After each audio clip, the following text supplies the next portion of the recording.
Your future has arrived. So what are we doing here? You Well- sent me that article that I forgot to pull back up and read again. Well, shame on you. No, I thought the article was good contextually for what we're doing because, I mean, again, it was an opinion piece, but basically it was saying that political correctness has really led us into a lot of what we're dealing with right now. And until we have bigger problems than being so sensitive about every word that's used or every innuendo or anything like that. And until we can pull up our big boy pants and get over these sensitivities, we're not going to be able to deal with the real issues. And it wasn't a conservative article. I mean, he wasn't a Trump fan. Okay, it was just political correctness is toxic, and we got to get away from it.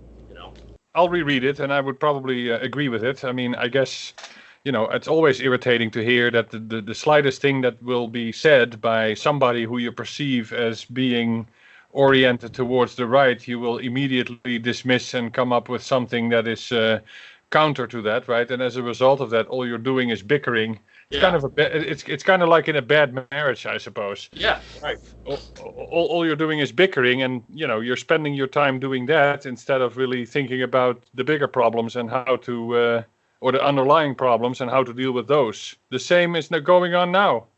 Cities are on fire, so we're talking about the cities being on fire instead of the underlying reasons. Well, but okay, that's a stretch, I think, because cities shouldn't be on fire right now. I agree. But we do have a problem, in the past. So in Ferguson, the hands up, don't shoot, we figured that out after the autopsy that never really happened.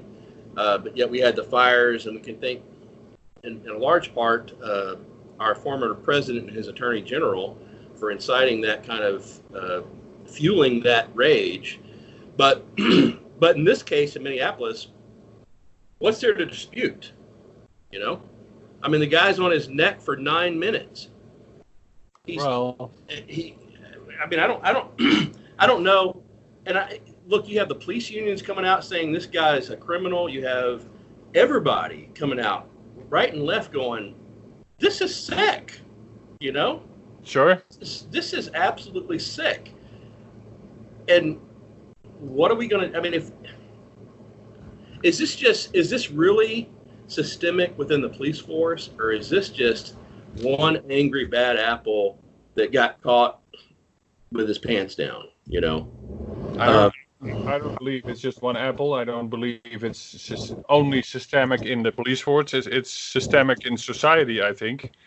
I so often mention that example to Carla that if you're walking on the street in the evening and 3 guys with hoodies walk towards you versus 3 white guys in polo shirts, or 3 black guys in hoodies, or 3 white guys in polo shirts, will you cross the street sooner with the 3 guys with the hoodies?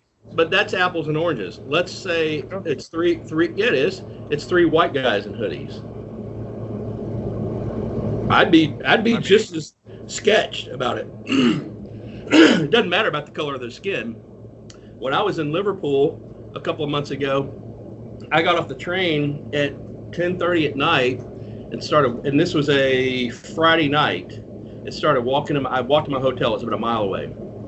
And I hear these, and I'm going to call them thugs, but they're white Liverpoolians with their John Lennon accents going, hey, yo. I mean, they're hollering out at me, and I'm thinking they're following me, and I think they're intoxicated.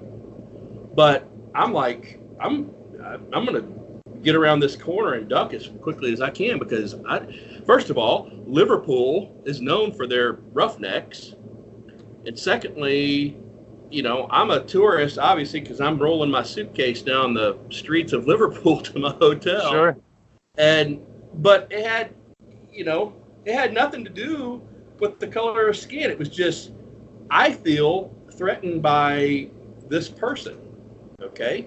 I don't care if they're black or white, but the way they present themselves, the way they come up to you, the way they're dressed, all of that is okay to judge.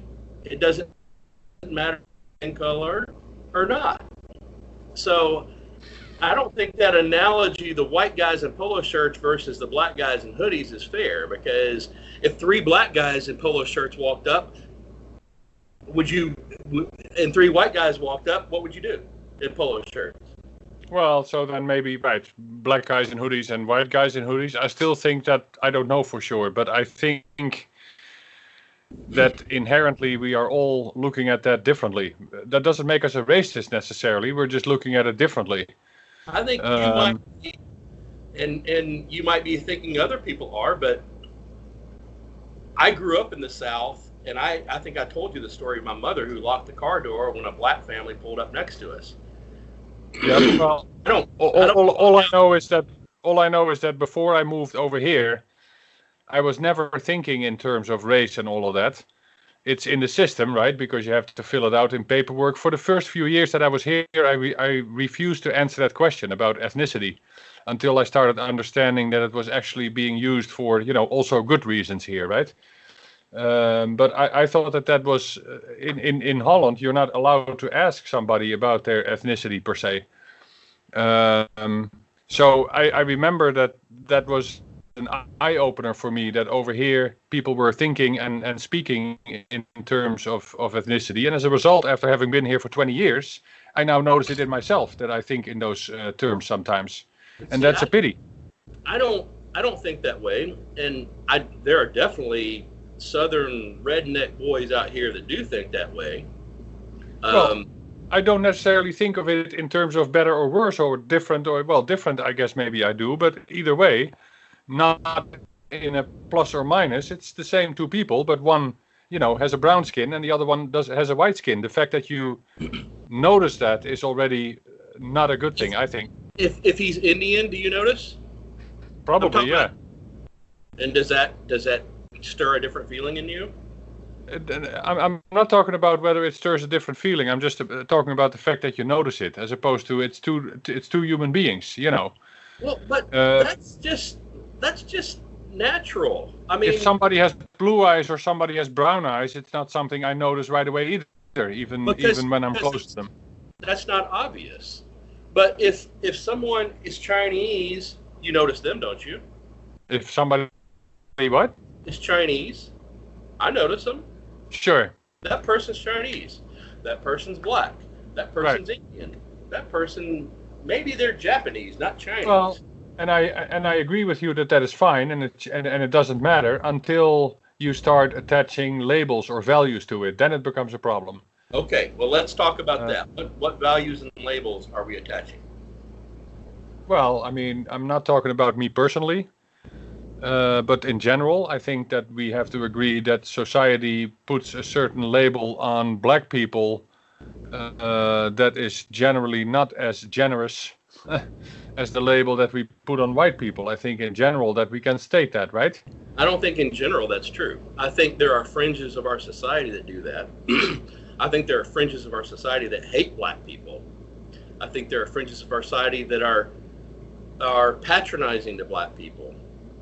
I think in general, though, you and I, in the vast majority between the fringes, are black, white, doesn't matter. We're all people.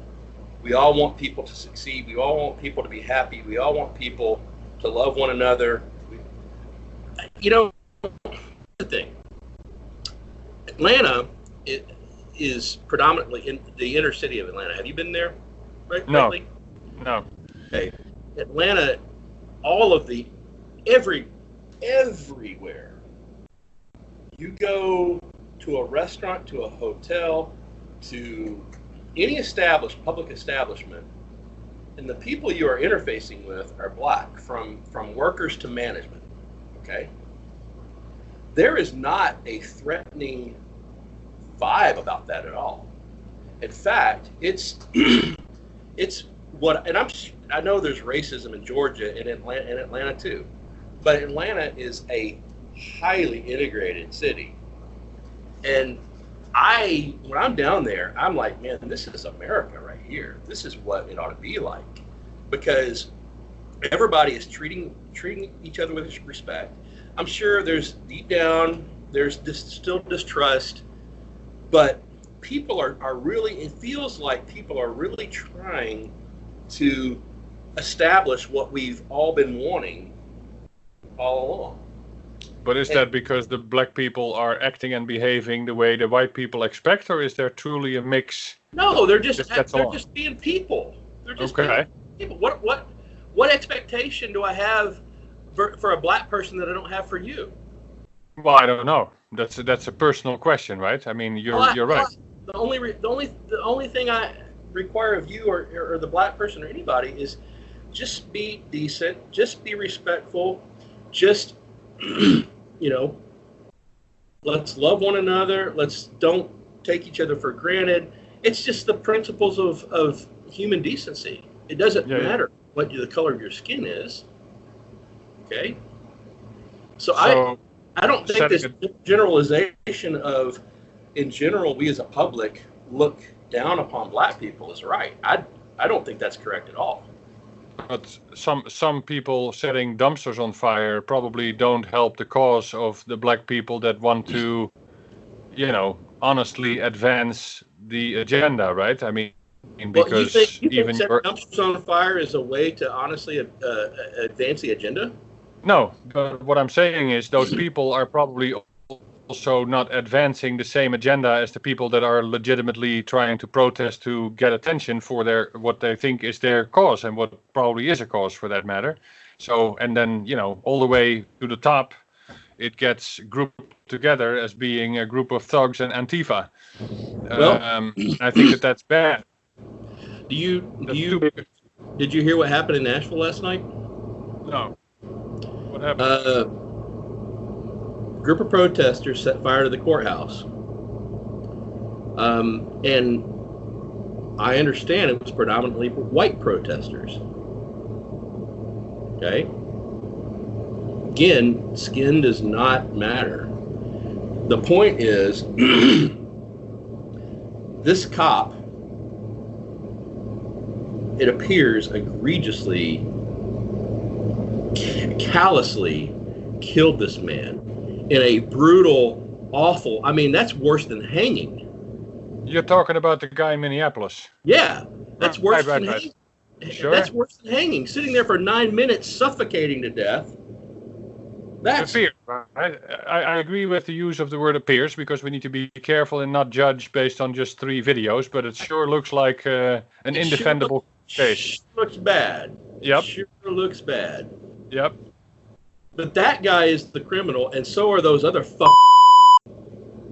you're going to have to edit that out. Be sure to edit this out, but I'm going to say it again. Those other 3 cops that are standing around watching need to go to the jail, go to the prison too. If everything is what we see, okay? Because they're accomplice to murder. Well, it's a matter of fact that they determined that he did no longer breathe and had no pulse, and they continued to sit the way they were, right? So that probably is for sure the start of a crime, I would imagine, because no policeman gets trained to do that. Right. Why? You've already got the guy down and handcuffed. Why is your knee on his neck? Well, but that goes back to a lot of the frustration. Let's talk about the legitimate frustration and the way that they express that of the black community, which is that if it had been you or me, so it started with allegedly that the guy spent a phony $20 bill, right? A counterfeit $20 bill. I truly don't believe that if that had been you or me, that we would have ended up under the guy's knee with 2 other guys on top of us. We don't know what happened between. Okay, granted. Here's the thing. A fraudulent $20 bill. Who gives a crap, man? Slap him on the wrist and let him go, regardless of skin color. If don't know if he knew that he was handing over a phony Well, $20 bill, I because thought that's a whole other problem. I thought it was a fraudulent check, but you probably whatever it was. So let's assume that it's a white guy doing it and a black guy doing it. We don't. The thing that I'm always cautious about is we don't know what happened. Doesn't justify the end, okay, at all. At all. Please don't get me wrong. But we don't know what happened between him doing the phony deal and that video. Now, to your point, you're speculating that if it had been a white guy, we wouldn't ended up in that situation. Right. Well, we don't know what he did. Not that he deserved it. Nobody deserved that. He deserved to be detained, handcuffed, and taken in. Put in the back of a patrol car. Sure. Right. But I don't know that you can jump to the conclusion that if it were a white guy, that wouldn't have happened, because if we find out that he pulled a gun on them, or if he acted aggressively, again, not justifying the end, but if he had done that and a white guy had done that, they might have ended up in the same fate. Well, I agree with that we don't know all the facts. We just know what we've seen in those videos. So, right, that is why that needs to be handled in a court of law and stuff like that. But I want to... But it doesn't stop the conversation, just like it shouldn't stop the conversation that the result of this event was that we now have some things out of control. We don't need to continue to focus on that out of control stuff. We need to stay focused on what happened there and how often this happens to people in the black community, and how black dads need to talk to their sons about, don't walk in the streets with your hands in your pockets, etc. That kind of stuff. To me, that is the real source of the problem. It is a source of the problem, but we have to deal with looting and setting buildings on fire. When did Martin Luther King tell his people to go and set buildings on fire? Well, I agree that we have to deal with it, but we don't need to. Sure, but we don't need to stop talking about what led to that looting and setting things on fire. No, we have to get to the bottom of that. The only problem I have with those protests now is that the people that are doing that, whoever they are, and I really don't care, to be honest with you, but those people are destroying the opportunity for the legitimate folks that have a problem in this society, which there are, to bring up their issues. See, I don't think they are. I think they're two separate things.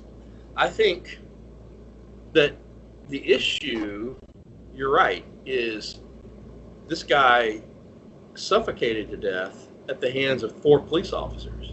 That's the issue. Now, these other people, black and white, and all color and, from what I understand, backgrounds, are taking that as an opportunity to go out, set fires, be thugs, and burn buildings and steal stuff, right? We have to address that. Sure. We have to address that. My point that I was going to make earlier is the cops are the ones that the anger needs to be turned toward, and the justice system needs to take care of them, all right? Well, it also goes further, right? Because we also need to investigate why these cops thought that this was okay. There may have been... Totally. Yeah. But I mean... But this vandalism crap has to be dealt with.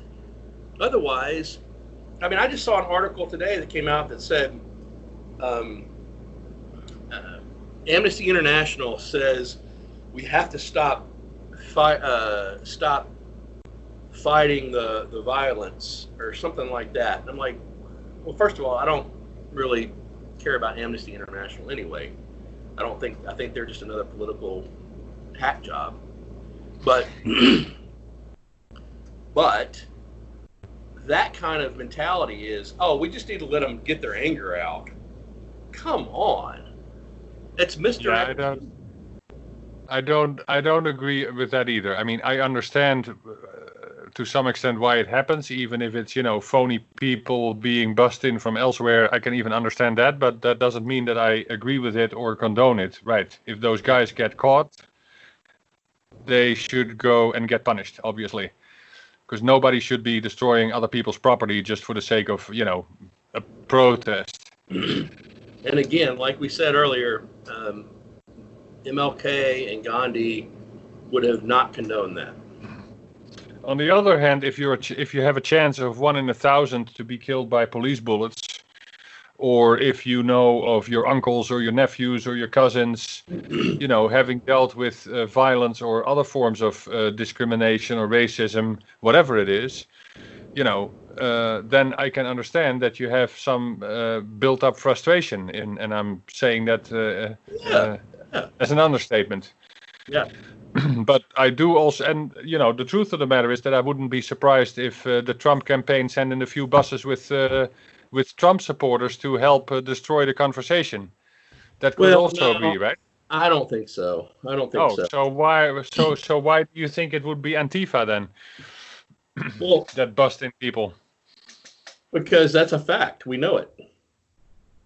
I don't know for a fact the individuals that were there in Minneapolis that have they identified themselves? I don't know. I'm not talking about Minneapolis, but we know for a fact in Charlotte, North Carolina. I think it was Charlotte, North Carolina.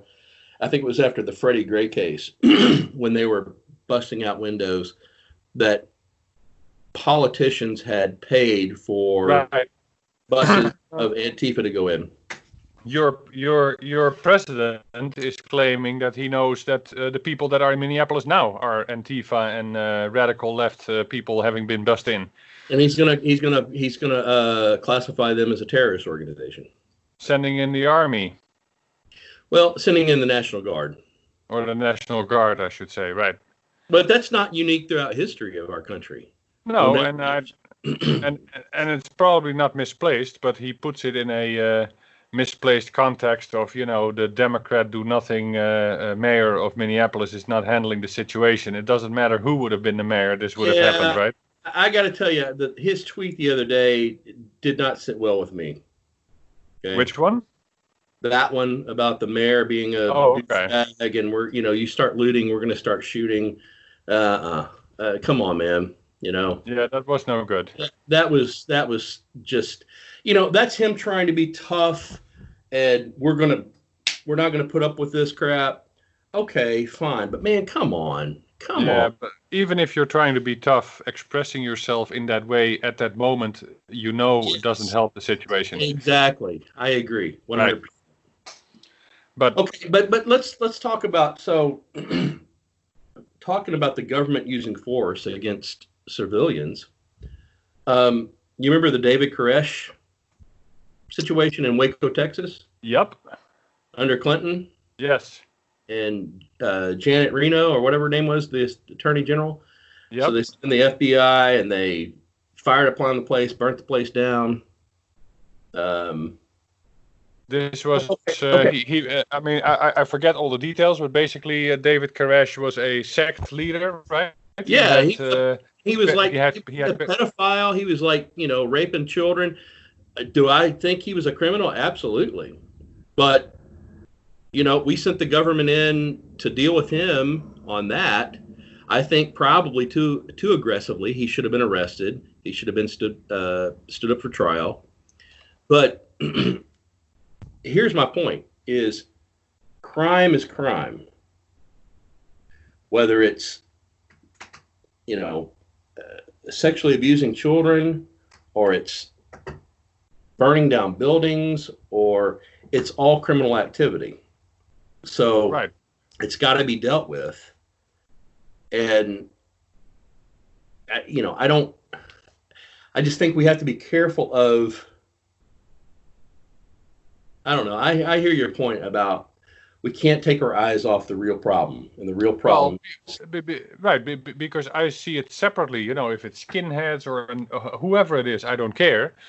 I am fairly certain that it is not the people who want to legitimately protest that they're fed up with these types of, stereotypes and situations that they find themselves in over and over again, and that they have to explain to their kids when they start going out by themselves how to behave on the street. I don't know about you, but my parents never had that conversation with me that I should not go out with my hands in my pockets. So the fact that you have to have conversations like that with your black sons is outrageous in my view, and it's been going on for centuries, basically, right? For those people. Yeah, I have a really good friend who is African American. He worked with me at CSAC. He's a pastor, and we get together and have great conversations like you and I, time to time. And he tells me it's absolutely real. As a black man growing up, I do have to be concerned about getting pulled over. My kids, I have to caution them all the time about how to behave, and that's not right, man. I mean, it's just, no. It's not. It's, if there's profiling, if it's truly, okay, this is a black guy and he's a little more suspicious than the white guy, that's wrong. It's got to stop. I will say, my son, who went through a period of hanging out with the wrong crowd, got pulled over more times than any kid I know. Now, it was, I think, partly because he chose to drive a big white Cadillac, which maybe the police were associating that somehow with racially. But he was just a target. So, and it was always, now, and granted, it was a period of time where he was hanging out with guys that were doing drugs, and who knows, maybe they knew they had surveilled him with some of these other thugs that he was hanging out with, because these other guys, I can tell you, these other guys, the police knew about him. All right. Right. So they probably knew about him. So they've seen his car. You know what? We're following you, buddy. And it might be tomorrow, it might be the next day, but we're going to pull you over as often as we have to. So when you put that in context, how much of that is going on behind the scenes that we don't know about? And a question I have is, and this is a slippery slope question that you're going to jump on and pound me about, but is there a higher percentage or a higher rate of that activity in the African American community in inner cities? Got Minneapolis, Chicago, places like that. A higher rate of people being pulled over? No, a higher rate of African Americans being involved in drug activity. Maybe proportionally higher than white. All right. And so does that contribute to them being, if what I said about my son is true, they've been surveilling his thug friends and they got a beat on him and they've been watching him, and that's why he's been pulled over more often. If that's the case, hi, Evan. Here he is, right here. Hey, Evan. Hey, how are you? You remember Mr. How are Hines? you doing? Good, yeah. Man, oh man, look at that. So anyway, back to that's interesting that Evan came in, because I don't know if you heard me mention our California drive. Did you hear that? No. So back in February, we were out in California, and it was a business trip, and then we had Angie's birthday was coming up, so we had a little bit of leisure, and Angie was like, it'd really be fun to just take our time and drive back to Nashville. Let's just take the rental car back. And so rental car with California tags. It's like a little Honda Civic or Nissan Sentra or something like that. And I'm like, yeah, that sounds great. We don't, we can work. I can work at night. Evan can work in the car, do our thing. So decided to go back. We stopped at Zion National Park in Utah. Beautiful. We went to Durango, Colorado. Never been there. And just took our time. And so finally we're leaving and we're driving, finally get to Oklahoma. No, we're in the Texas Panhandle. It's 10 o'clock at night and we're looking for a hotel to stop and spend the night. And I see this police car come racing up beside us, and he's got his floodlights looking down at us. Okay. Oh wow. And we're like, and I'm driving the speed limit. I'm in the right lane. Everything's cool. I'm like, wow, that's weird. I wonder what they're looking for. I swear to you, 10 minutes later, blue lights come flashing up behind me. No kidding. I pull over. It's a black Nissan Sentra with California tags. I pull over. Guy comes up, and this is it's not the highway patrol. It's like the transportation enforcement agency or something like that. Guy comes up with the flashlight, rolls down his window, and I said, "Hey, officer, what was I doing? I was going the speed limit." He goes, "You know what? When you passed that 18-wheeler, when you got back in the right lane, you failed to put your right signal on." I'm like, "Oh, well, wow, I'm sorry." It's like step out of the car and come back to my vehicle. You had to get back into the police vehicle? Yes, and this is 10 o'clock at night, and I'm freaking out because I'm going, Sure. Is this guy, what's he going to do to me? Yeah. I walk back. I sit down in the passenger seat, and this guy interrogates me for 15 minutes about where you been. I have this shirt on. It says Joshua Tree National Park. Right. He looks at, it's a hippie shirt. He goes, "What's Joshua Tree?" I said, "It's a national park. It's great." "Where is that?" I said, "It's in Southern California." I said, "We spent some time out there, and, we've been taking our time coming back." You rented a car in California and you're driving all the way back to Nashville? Are you crazy? Yeah. We just wanted to take a road trip. Oh, okay. And he goes on and on and on and on and on until finally he goes, "You got anything illegal in the car?" I said, No, we just got some souvenirs in our bags.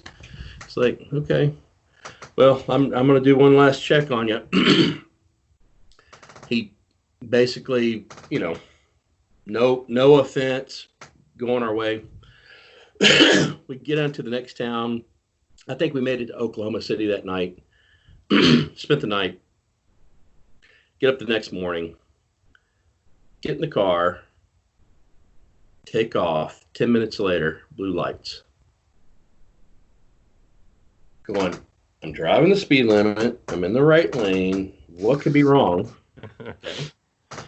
And pull over, and this time the guy comes up, Oklahoma police. This is, I don't remember, I think it was Oklahoma State Trooper, comes up on Angie's side of the car. She rolls down the window, says, "Let me see your registration and license." I said, "I'm sorry, sir, what's the offense?" He goes, "Let me see your registration and license and I'll tell you." I'm like, what? Wow. So I give it to him. He said, "Okay, well, I see that you've already," and I handed him the citation that I had gotten the night before. He goes, "Oh, I see you've already been pulled over one time." I said, "Yeah." He goes, "Well, what happened was back there when a vehicle was entering the interstate, you are supposed to leave at least 100 feet and allow him 100 feet to get into the right lane. You pulled into the left lane less than 100 feet. I'm like, how in the world did you calculate that? You got some kind of device in your car where you're able to measure exactly from your position exactly how many feet I was? Did you ask him that, or you thought that? I didn't ask him that because I didn't want to get my ass kicked. Yeah, I would have asked him that for sure. But I'm like, how?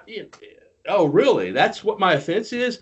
I'm at least smart. I'm at least one of the decent people in the world, one of the few that would even get over into the left lane to allow the guy to enter the interstate. Because Sure. most people wouldn't do that. Most Right. people will barrel up on him and honk at him. Sure. Okay. But I got over in the left lane, but I just didn't. I did it in 90 feet, not 100 feet. You know. Anyway, that was my offense. He checks me out. All right, well, you're good to go. They were completely profiling us because black car, California tags. We are smuggling drugs from California to somewhere on the East Coast, right? So I'm an old 52-year-old white Republican that has dealt with a mild form of police harassment, right? Only once in your life, and the rest of your family doesn't have similar stories, and you've also not have to bury any of your family members. So the story is sad, but it's not comparable to what we were talking about earlier. Right? But I say that to say we have to.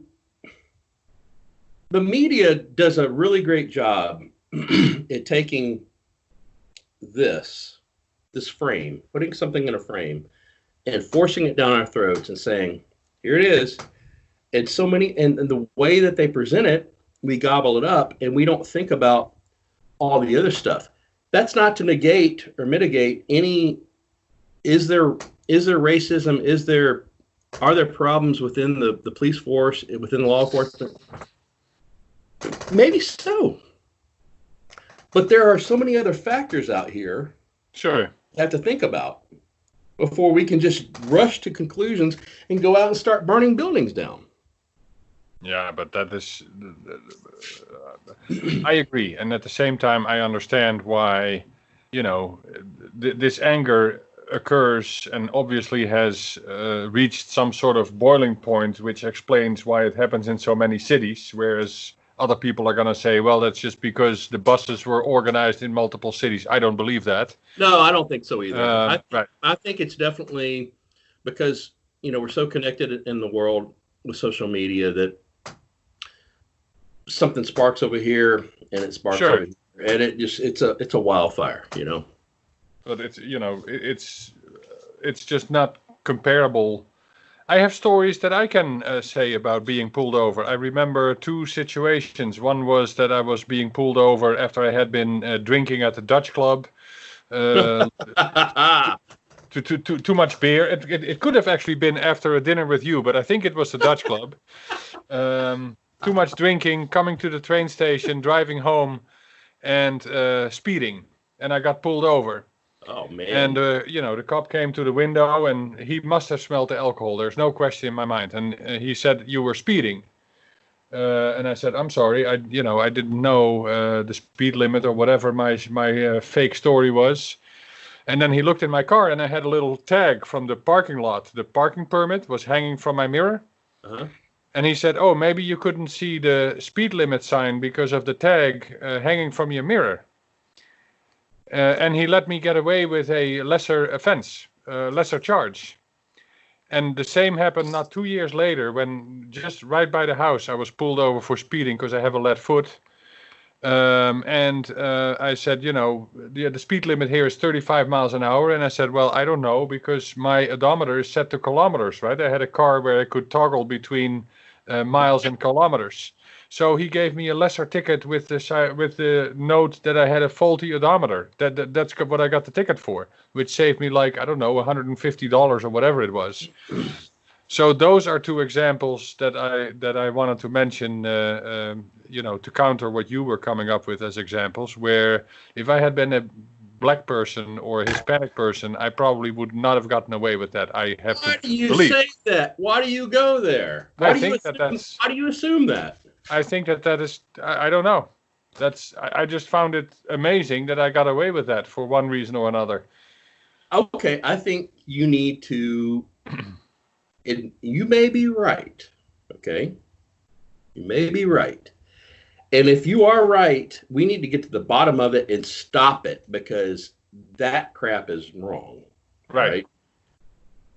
But you are assuming something here. Well, I know, and I don't know for a fact, but I just found it. I found it amazing that happened to me twice. In trying to explain why, I didn't have a good explanation, to be honest with you. But I'm bringing it up now because of this context, and I know it's much more nuanced and all of that, and you cannot assume, but you cannot deny that these situations occur and that two people get treated differently based on the color of their skin or the car they drive or the neighborhood they get pulled over or whatever. Based on two things we know. Based on what the media tells us, because the media doesn't report any white violence by police or any white atrocities by police. And I'm not suggesting that there are less or more of white people than there are black people. I'm just saying the media, if that had happened to a white guy, please answer. This is an honest question. If George Floyd was white, would have that been reported? It might have been reported, but it wouldn't have gotten the attention that it now got. Exactly. Right. And it's actually surprising to me. Actually, Keith came up with some statistics on people dying from police brutality that was investigated by your favorite Washington Post, Hunter. It was actually a spreadsheet with data, and I was actually surprised to see how many white people actually do get killed as a result of police brutality. I wouldn't have thought that it was that high. So you're probably right to some extent that the media focuses on the things that probably are going to attract some responses and, that people want to hear. And how much... So back to your point. None of that changes the fact that that we have created a society that treats black people differently than they deserve. Let me put it to you that way. No, I don't agree with that. Okay, well, that's a problem. Why is that a problem? That you don't agree with that? Why do you not agree with that? I don't agree that we've created a society that treats black people differently. Okay, we have a society that historically treated black people differently, and it's tragic. They get statistically passed over for promotions more than non-black people. They get put in certain neighborhoods. Okay, but before you say that, you need to look at the same kind of data that you looked at with whites versus black police violence. Okay. Well, proportionately, there's no question that black people are victim to police brutality more than white people. I'm just saying that earlier when I looked at it, that I was surprised that actually there was more. I thought it might be close to zero, and it's not close to zero, white people affected by police brutality. But it is nothing compared to the relative, proportion of black people. There's no way that a white person has a chance of 1 in 1,000 of being killed by police bullets, and black people have that chance. I don't know if it's in general or only in inner cities, I'm not sure. But either way, that is a chance that is pretty high, because I would hope that you stand less chance of getting killed by a police bullet than you do getting hit by thunder and light or by lightning. I would hope so too. Right.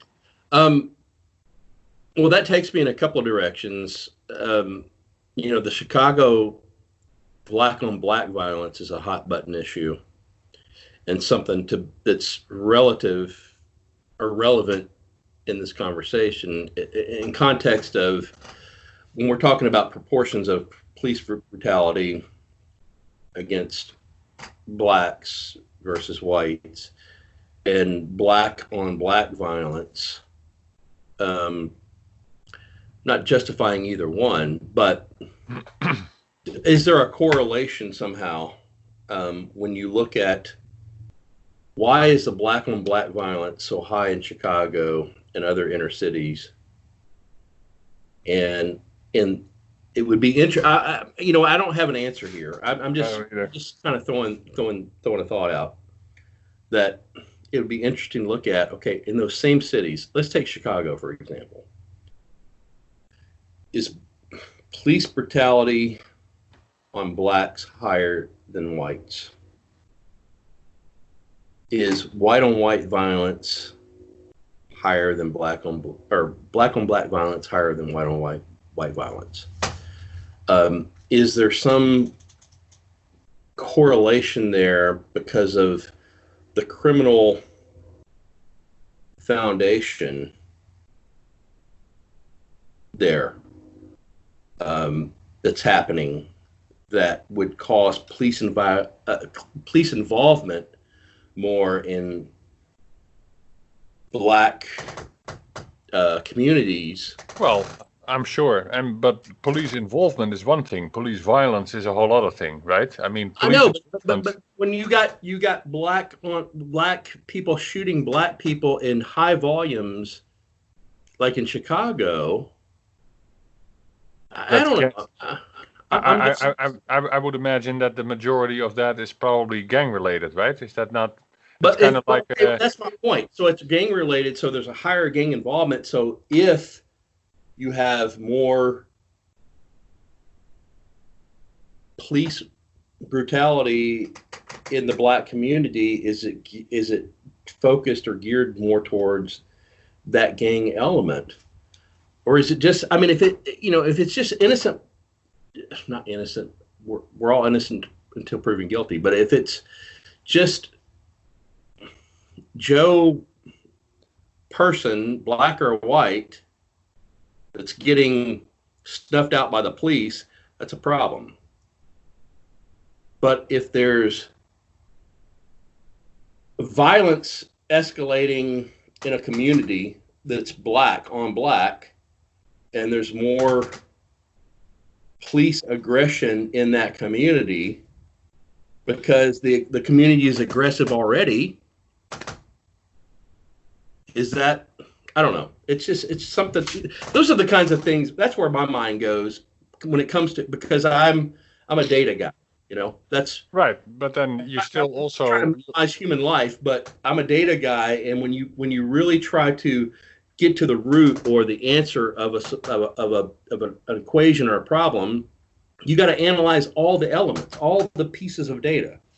But then still you need to address those, but you still need to not stop talking about the root cause of the problem. And that's what I keep coming back to, which I find the problem to be here, including through tweets from your president or folks that are speaking on Fox News or, right, I'll tell you honestly, CNN also showing fires only and not peaceful protests. That pushes the entire situation into a certain corner that is, unfortunate, because it's much more subtle than it is portrayed to be right now. Right now, Trump will say it's all Antifa and left radicals, and Fox will simply repeat that, and CNN will only show the cities on fire. Whereas right. If you go around the corner from that one block where things are on fire, you'll see peaceful protests. People sitting on their knee with their fist up and just having a minute of silence or something. And those are the types of protests that are the ones that you would hope to see, right? Yeah. So what I'm saying is, I'm just concerned that all we're doing is talking about this violence and how bad it is and what we can do to address the violence, whether it's by the protesters or in the inner cities. And we spend all our time talking about that as opposed to talking about where it comes from. Where does it come from? So the underlying root cause, in my opinion, is what I just said earlier, is that the black community in this country does not have the same opportunities and the same outlook on life, both back and forward, as non-black people. Okay. So you said two things there. You said they don't have the same opportunity. Right. And they don't have the same outlook. Let's talk about opportunity. What opportunities do they not have? I think there are issues with schooling because they are, attached to certain zip codes. And in some cases, I'm not saying in general, but in some cases, and also historically growing maybe, that has significance for the schools that they're in. And with your that, public education system could your public education system could fix that.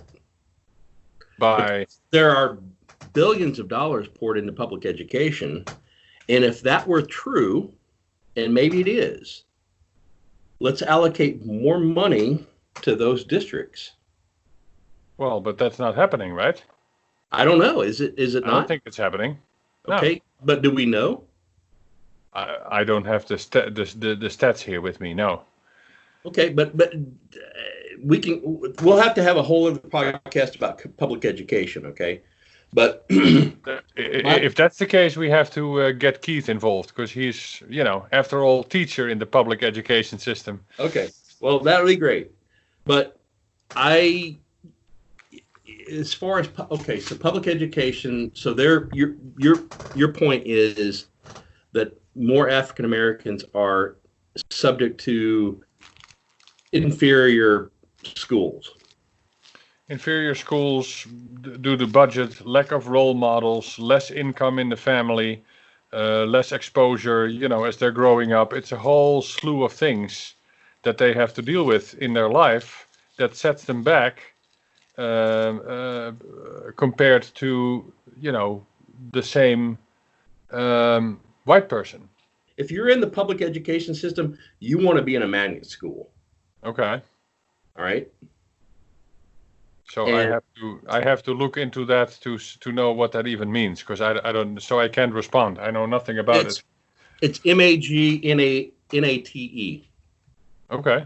Not magnet like the. Yeah. I just, I don't have answers here either, because it's such a hard topic for starters. Here's two white guys talking about a problem that doesn't necessarily affect us, right? Hey, we should bring my buddy Fitz into this podcast. You would absolutely love him, and he'll school us both on this. Okay. If that's a relevant topic to continue to discuss, which it probably is, then we should, sure. And then I need to bring in Keith if you're gonna bring up education, because he is not the knowledgeable guy on the level of education that I'm not. All I know is Betsy DeVos about education. That's it. There you go. Okay, well let's do that. That's our plan for next time. I feel a little bit. I also feel a little bit uncomfortable talking about this race problem from my white privileged position, to be honest with you, or what I think is my white privileged position. Why do you go there? Well, because that's how I feel when I see what's going on, and I see this cop sitting with his knee on a black man's neck, then I immediately feel embarrassed to be a white guy. That's literally how I feel. That is ludicrous. Well, I mean, that's how I feel. That's ludicrous, because you're a good man. You don't have a racist bone in your body. Well, but that's what I sometimes question. For example, what we started out by asking, right? The three black guys with hoodies and the three white guys in polo shirts. You called that apples and oranges, so I'll have to think of another comparison. But I think there's a racist in all of us, to be honest with you. Wait. In all white people or in all humanity? Probably all humanity. Okay. I think so. Sure. I guarantee you Latinos look at us and laugh at us and say, look at that stupid, look what he's doing. He doesn't do it the way we do it. The Chinese do the same thing. The Japanese, the Indians, everybody looks at each other and questions and goes, "Whoa, that's goofy. That's not part of our culture.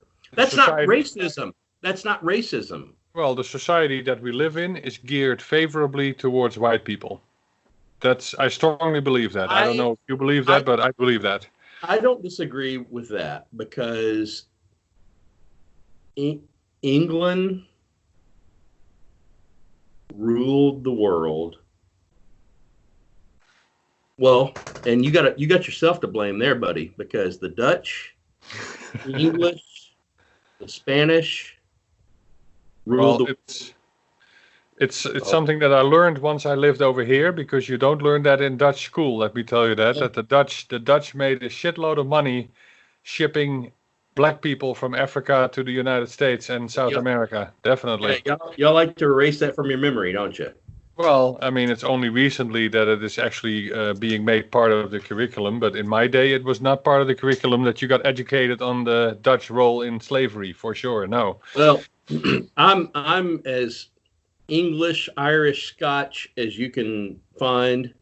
You're as Dutch as you can be. And from my read of history, the English, the Dutch, the French, the Spanish were all white people. Yes, we dominated the world. Right. Well, and that probably still reverberates today, right? Yeah. And we enslaved a lot of people. We did. Yeah. And there's no doubt that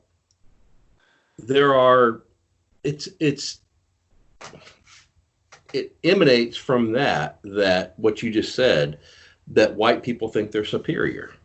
Right. You know? And it's goofy. It's history. It's something that we're evolving out of, thank God. Very slowly. Very slowly. But I think that we have to keep our eyes on the goal. And you and I and our kids and and the generations coming up, as long as we're teaching them right, are going to fix this, you know? So we can't, I guess my closing statement would be, can't allow the media to take us back 40, 50, 60, 70 years, which they're doing. I agree. We've got to keep moving forward and keep our eyes. You're absolutely right. Keep our eyes on the issue. The issue is this slug of a cop and his asshole buddies did something horrible. Yep. And until we know, you know what? It doesn't matter what happened in between his fraudulent activity at the cash register and that. They killed him. Right. Unless that video was doctored, they killed the man for no reason. Which would have only been defensible if it had been in self-defense, right? And if the guy was belligerent and pulled a gun on them, that's fine to pin him down for a second with your knee and get him handcuffed, but throw him in the back of the car and take him to jail. There's no reason. He was handcuffed. Yeah. He was handcuffed. There's no reason the guy should be dead. Right. Okay. Well, and that's the root cause. And what you said earlier about the lead by example or be a good person, and if we all manage to do that, including letting that reflect on the people around us, yes, then that is probably the only way that it will eventually get normalized and resolved. I agree. I commented that actually on a former colleague of mine who was posting a whole piece on LinkedIn, what he had to think about telling his 5-year-old son. They happen to be black. Yeah. Mm-hmm. So I had to respond to that last night in similar fashion, that I felt embarrassed. And I also said that same thing, that the only thing I felt that I could do was, to keep talking about the root cause, not let myself get distracted, keep thinking about my own actions, and show by example how people should interact and live with each other. I agree. It's just, you know what, and this is the thing. I'm not preaching at you, right? Yes, you are. But it's the beautiful thing about the golden rule. You know what the golden rule is in the Bible? Go ahead. I don't, so go ahead. Unless you tell me and it reminds me, but go ahead. Love your neighbor as you would love yourself. That's the golden rule. Well, I have a derived golden rule from that, which is that I like to treat others the way I would like to be treated, and or how I would treat my mother. That is also a pretty good compass to have, if you ask me. Yeah, absolutely. So it comes down to the same thing. It really does. That's it. So I love you like my mother. No, I love you like I love you like my. I shouldn't say that because I don't. I love you like my brother. I was about to say, I don't think you love me like your mother. I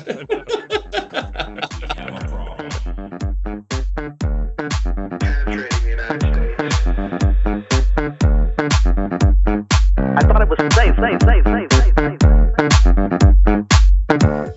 Your future has arrived.